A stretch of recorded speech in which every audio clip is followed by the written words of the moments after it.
দেখুন এখানে এই নারকেল গাছের সারি, চারপাশে নারকেল গাছের সারি, আর এপাশে পুরো বিলটা, আর প্রচুর প্রজাতির পাখি কিন্তু রয়েছে, অনেক প্রজাতির পাখি, হরেক প্রজাতির পাখি। আমি জানি না ক্যামেরায় কতটা আসছে, কিন্তু অপূর্ব সুন্দর লাগছে। যারা বার্ড লাভার তাদের জন্য কিন্তু একটা আদর্শ জায়গা, কলকাতার একদম কাছে এই জায়গা ভর্তির বিল।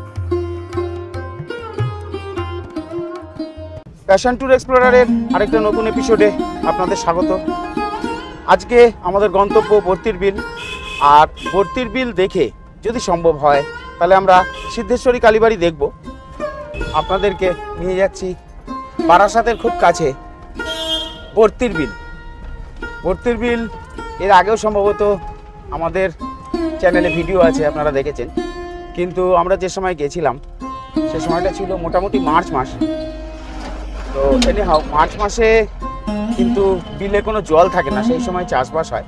তো সেই সময় আমাদের পেঁয়াজ কুড়োনোর ভিডিওটা আপনারা দেখেছেন। আজকে আমি, আমার ছোট কন্যা আর দুলাল, আমরা তিনজনে মিলে কিন্তু যাচ্ছি ভর্তির বিলে।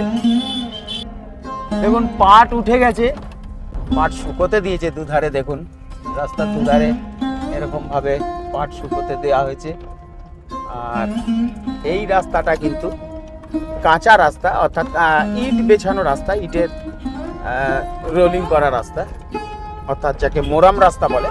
তো বর্ষায় এই রাস্তা কিছুটা একটু তো খারাপ হয়ই। মানে যে প্রচুর পাট চাষ হয়, সেই পাটগুলো কিন্তু জলে ধুয়ে নেওয়ার পরে সেই পাট থেকে সুতো বার করে সেগুলো শুকানো হয়।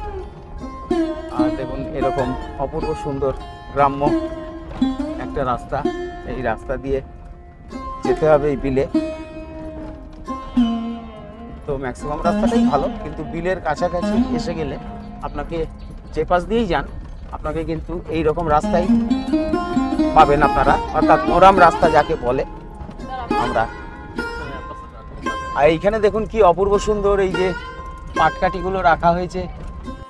এইখানে দাদাদের কিন্তু এখান থেকে দাদারা বোটিং করান। দেখুন এখন কিন্তু পুরো রাস্তাটাই কিন্তু আগেরবার আপনাদের যে ভিডিও দেখিয়েছি পুরো রাস্তাটাই কিন্তু জলে ডুবে গেছে। তো দেখছেন আপনারা, চলুন সামনে গিয়েও দেখাবো আপনাদের। আর এই আমরা যে পাশ দিয়ে এসেছি, এখানে আসলে আপনারা এই দাদাদের সঙ্গে কত কথা বলে আপনারা কিন্তু জানতে পারবেন কত পড়ে এখানে বোটিংয়ের খরচা কত পড়ে। তো আধা ঘন্টা পার হেড 100 টাকা। আধা ঘন্টা পার হেড 100 টাকা করে। আচ্ছা, তো এখানে আধ ঘন্টা আপনাদের বোটিং করায় এই বিলে, এবং পার হেড 100 টাকা করে নেন ওনারা। একটা নৌকায় কজন যায়? একটা নৌকা 8 জন 10 জন। আচ্ছা, আর ছোট নৌকাও আছে, এই যে ডিঙি নৌকো টাইপের এগুলো আছে? হ্যাঁ, ছোট নৌকা তোমার 5 জন 6 জন। আচ্ছা, ছোট নৌকো আধা ঘন্টা পার হেড 100। তো হ্যাঁ, এইবার তুমি যদি 1 ঘন্টা চড়ো হ্যাঁ হ্যাঁ, তাহলে পার হেড ডাবল হবে। মানে আচ্ছা, 2 জন গেলে 400 হবে 1 ঘন্টা। হ্যাঁ, যখন জল থাকে না তখন কিন্তু এই রাস্তা দিয়ে ডাইরেক্ট গাড়ি চলে যায়। আমরা কিন্তু, হ্যাঁ, আমরা যে সময় আপনারা দেখেছেন আমাদের আগের ভিডিওতে পেঁয়াজ কুড়োতে, এই যে বিলের মধ্যে কিন্তু পেঁয়াজ চাষ হয়েছিল এবং সেখান থেকে আমরা পেঁয়াজ কুড়িয়েছি, আপনারা দেখেছেন। আর এখানে দেখুন কি অপূর্ব লাগছে এই তাল গাছগুলোর সঙ্গে একটা সানসেটের যে দৃশ্য, অপূর্ব সুন্দর লাগছে দেখতে। কেমন লাগছে মা? ভালো লাগছে? দেখ এখন কিরকম অন্যরকম লাগছে আমরা যখন এসেছিলাম। হ্যাঁ, এখানে এসেছিলাম বোঝাই যাচ্ছে না, দেখেছো রাস্তা পুরো বন্ধ, দেখেছো।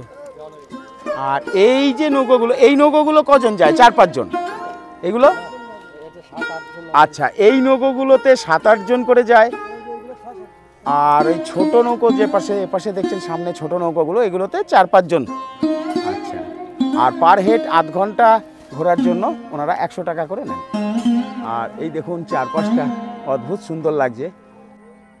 দেখুন এখানে এই নারকেল গাছের সারি, চারপাশে নারকেল গাছের সারি, আর এপাশে পুরো বিলটা, আর প্রচুর প্রজাতির পাখি কিন্তু রয়েছে, অনেক প্রজাতির পাখি, হরেক প্রজাতির পাখি। আমি জানি না ক্যামেরায় কতটা আসছে, কিন্তু অপূর্ব সুন্দর লাগছে। যারা বার্ড লাভার তাদের জন্য কিন্তু একটা আদর্শ জায়গা, কলকাতার একদম কাছে এই জায়গা ভর্তির বিল। আর এই দেখুন সূর্য অস্তগামী হতে চলেছে, আর আর এই তাল গাছের সারির ফাঁক দিয়ে তাকে দেখা যাচ্ছে। দেখুন অসাধারণ লাগছে একটা পরিবেশ, অসাধারণ পরিবেশ একটা।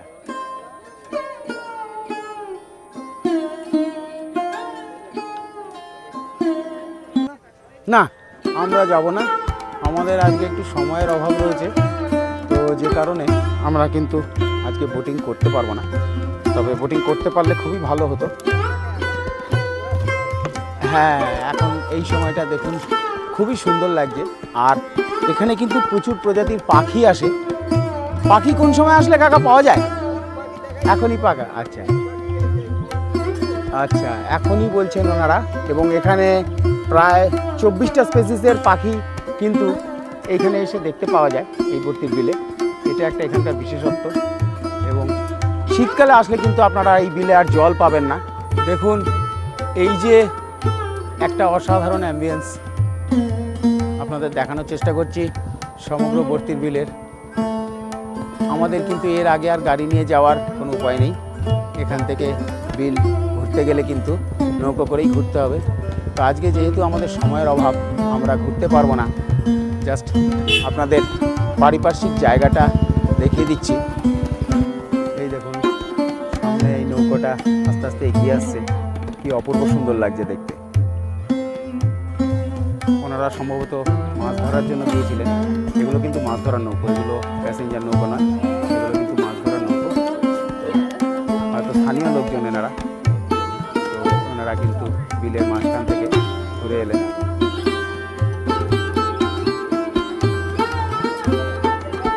আজকে সম্ভবত ধর্মঘট থাকায়, বাংলা বন্ধ থাকায়, আপনারা জানেন যে আজকে বাংলা বন্ধ ডাকা হয়েছে, যে কারণে হয়তো দর্শক কিছুটা কম। কিন্তু এখানে কিন্তু এই সময় প্রচুর দর্শক থাকেন। আর চারপাশের অসাধারণ পরিবেশ, একটা ফ্যান্টাস্টিক অ্যাটমসফিয়ার। সূর্য দেবতা অস্ত যাওয়ার পথে, আর প্রায় সন্ধে হব হব হয়ে আসছে। তো আমাদের এবার ফিরে যেতে হবে। দেখুন সবথেকে ভালো লাগছে এইখানে চারপাশের যে অ্যাম্বিয়েন্সটা, একটা অদ্ভুত সুন্দর অ্যাম্বিয়েন্স। আর প্রচুর পাখি, যতটা আমার জানা আছে এখানে প্রায় 24টি প্রজাতির পাখি এখানে কিন্তু দেখতে পাওয়া যায়। এই নিকটস্থ অঞ্চলে প্রচুর রকমের পাখি আসে, এবং যেগুলো আপনারা বোটিং করতে গেলে এগুলো কিন্তু খুব সুন্দর কাছ থেকে এই পাখিগুলোকে কিন্তু অবজার্ভ করতে পারবেন। তো চলুন আজকে এবার আমরা ফিরে যাব।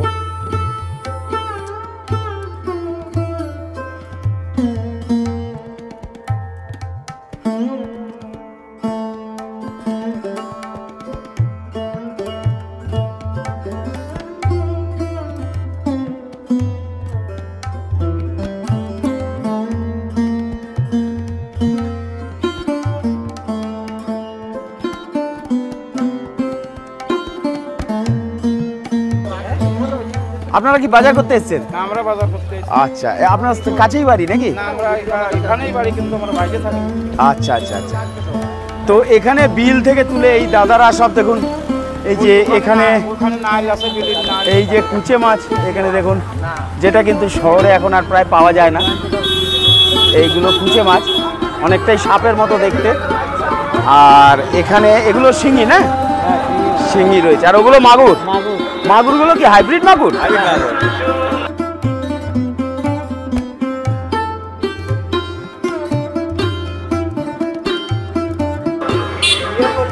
দেখুন যেটা এখন শহরে প্রায় পাওয়াই যায় না, শিঙি মাছ।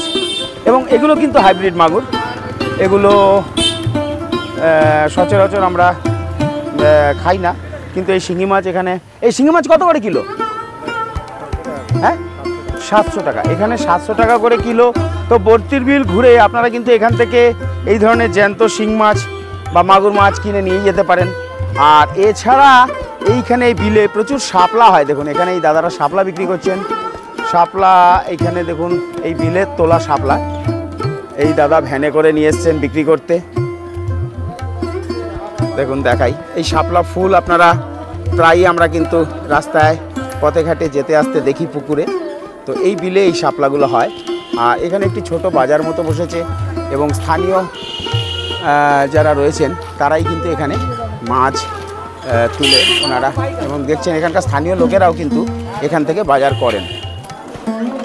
দেখুন এখানেও রয়েছে বেশ কিছু মাগুর শিঙি মাছ, আর একটা ছোট হাটের মতো বসে গেছে, দেখাই আপনাদের।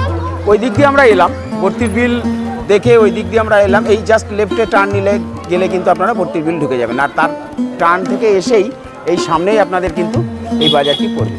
আর আমরা এদিকে যাব টুয়ার্ডস বারাসাতের দিকে, এই রাস্তা ঠিক আছে, সন্তোষপুর রোড দিয়ে আমরা নীলগঞ্জের দিকে চলে যাব। বর্তির বিল দেখে আমরা এবার এগিয়ে চললাম সিদ্ধেশ্বরী কালীবাড়ির দিকে। আগের ভিডিওয়ে আপনাদের সিদ্ধেশ্বরী কালীবাড়ি দেখাতে পারিনি, এটা আমার একটা আক্ষেপ রয়ে গেছে। তো আজকে চেষ্টা করব যাতে সিদ্ধেশ্বরী কালীবাড়িটা আপনাদের দেখাতে পারি। তো চলুন, বাকি সবটাই মায়ের ইচ্ছা। মায়ের যদি ইচ্ছা হয় অবশ্যই আমিও দেখতে পাবো এবং আপনারাও দেখতে পাবেন। CRIJF ইনস্টিটিউট, এই ইনস্টিটিউটের পাশেই এই চায়ের দোকান। এইখানে কিন্তু আমরা আপনাদের একটু আগেই বলছিলাম, এখানে আমরা প্রায় চা খাই এবং এখানে চায়ের জন্য ভিড়টা অলরেডি দেখতেই পাচ্ছেন কীরকম। ওর চায়ের কোয়ালিটিটা যথেষ্টই ভালো করে, যে কারণে কিন্তু এই দোকানে চায়ের একটা প্রচুর বিক্রি রয়েছে। তো আমি খাই একটা, কটা নিয়েছো? দুটোই আছে, আমি একটুখানি খাই। ও আর নেই?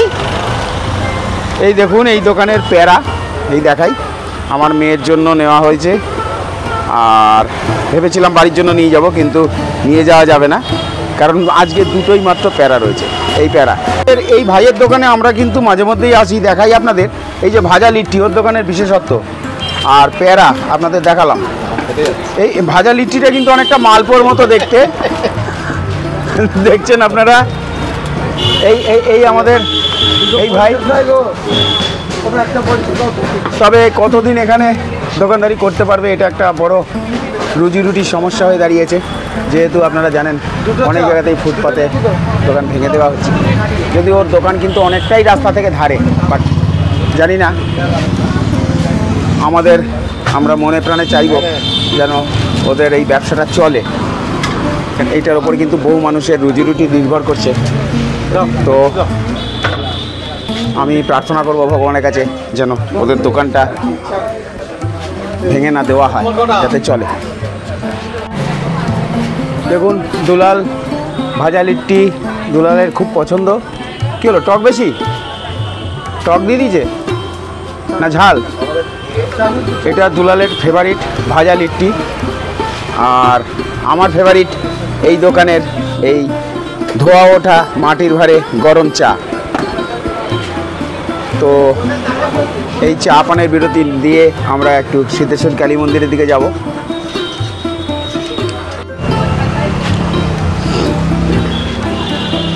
আমি খাচ্ছি গরম চা আর দুলাল খাচ্ছে লিট্টি, আর আমার রাজকন্যা সে আজকে কিন্তু কেমন আছে বাবা? ভালো লাগছে? আচ্ছা, এই দোকানের প্যারা খুব ভালো, আপনারা অবশ্যই টেস্ট করবেন। এদিকে আসলে কিন্তু অবশ্যই টেস্ট করবেন এই ভাইয়ের দোকানের প্যারা আর ধোয়া ওটা ভারে মাটির ভারে গরম চা, আর তার সাথে স্পেশাল হচ্ছে আমার ভাইয়ের দোকানের ভাজা লিট্টি। দেখুন সন্ধে হয়ে এসছে, আর রাস্তার দুধারে পুরনো গাছগুলো, এই প্রাচীন গাছগুলো রাস্তার দুপাশে অসাধারণ লাগছে দেখতে। গাড়ির লাইটগুলো জ্বলছে, রাস্তাটা কিন্তু রাত্রিবেলা একটা সুন্দর মায়াবী পরিবেশ সৃষ্টি করেছে, অদ্ভুত লাগছে। আজকে কিন্তু জার্নিটা আমাদের ভালোই হলো। চলুন আমরা এবার বেরিয়ে যাব সিদ্ধেশ্বরী কালীবাড়ির দিকে। এই জায়গাটির নাম হচ্ছে বাগাটি। এই বাগাটি থেকে একটু এগিয়ে এই ডান হাতে পড়বে আপনাদের এই সিদ্ধেশ্বরী কালীবাড়ি যাওয়ার রাস্তা। দেখুন এই ডান দিকে আমরা রাইট টার্ন নিলাম, এইখান থেকে কিন্তু সিদ্ধেশ্বরী কালীবাড়ি দিকে আমরা যাব। এটিও কিন্তু পাড়ার ভেতর দিয়ে রাস্তা, তবে যে কোনো গাড়ি অনায়াসে চলে যেতে পারবে, যথেষ্ট চওড়া রাস্তা। আর এটিও সম্পূর্ণ একটা গ্রামীণ পরিবেশ এই অঞ্চলটি। এখনও কিন্তু এই অঞ্চলে প্রচুর গাছপালা রয়েছে, তবে এখন আর কাঁচা বাড়ি দেখা যায় না, সবই পাকা বাড়ি। আধুনিকতার ছোঁয়া সব জায়গাতেই লেগেছে, সবই পাকা বাড়ি। এখানে গ্রাম হলেও কিন্তু এখানে কাঁচা বাড়ির দেখা পাওয়া যায় না। এখন আমরা এসে উপস্থিত হয়েছি গণেশপুর শ্রী শ্রী সিদ্ধেশ্বরী কালীবাড়ি, গণেশপুর শ্রী শ্রী সিদ্ধেশ্বরী কালীমাতা মন্দির। দেখুন এই মন্দিরের যে দর্শনের সময় আমি আগে একটু পারমিশন নিয়ে নেব যে ওনারা মন্দিরের ভেতরে ছবি তুলতে দেবেন কি দেবেন না। তবে এই মন্দিরের বাইরেই কিন্তু এখানে জুতো বা চপ্পল রেখে আপনারা যাবেন। এখানে খুব সুন্দর একটি সামনে ঠাকুর শ্রী রামকৃষ্ণ এবং মা শারদার মূর্তি রয়েছে। আর এই দেখুন শ্রী শ্রী সিদ্ধেশ্বরী কালীমাতা মন্দিরের মূল তোরণ এটি, আর ভেতরে মা বিরাজমান রয়েছেন। দেখুন এই সিদ্ধেশ্বরী কালীমাতা মন্দিরের মন্দির খোলার সময় এবং বন্ধের সময় গ্রীষ্মকালীন এবং শীতকালীন সব সময়ই কিন্তু এখানে লেখা রয়েছে, দেখছেন আপনারা। এই সময়টা মেনটেন করে আপনারা আসবেন, তাহলে কিন্তু আপনারা মায়ের দর্শন করতে পারবেন। অন্যথায় আপনারা কিন্তু মন্দির বন্ধ পাবেন, মন্দিরের গেট বন্ধ থাকে। আমি ওনাদের অফিসে পারমিশনের জন্য গিয়েছিলাম, বাট ওনারা কিন্তু মন্দিরের ভেতরে ছবি তোলার পারমিশন দেন না, যে কারণে বাইরে থেকেই আপনাদের দেখাতে হচ্ছে। এই ভেতরে দেখুন, ওই ভেতরে মা রয়েছেন। আমি চেষ্টা করছি যদি একটু জুম করে দেখানো যায়। দেখুন ভেতরে সামনে নাট মন্দির, আর নাট মন্দিরের ভেতরে মায়ের কিন্তু পুজো হচ্ছে, মায়ের মূর্তি। সিদ্ধেশ্বরী মাকে দর্শন করে এবার আমরা বেরিয়ে পড়লাম বাড়ির পথে। আপনাদের ভেতরটা দেখাতে পারলাম না, যেহেতু পারমিশন নেই সেই কারণে। ধন্যবাদ বন্ধুরা সমগ্র ভিডিওটা সঙ্গে থাকার জন্য। আর যদি ভালো লেগে থাকে আমাদের এই ভিডিওটা, তাহলে অবশ্যই লাইক, শেয়ার এবং কমেন্ট অবশ্যই করবেন এবং সাবস্ক্রাইব করে আমাদের পাশে থাকবেন। ধন্যবাদ, আবার দেখা হবে পরবর্তী ভিডিও।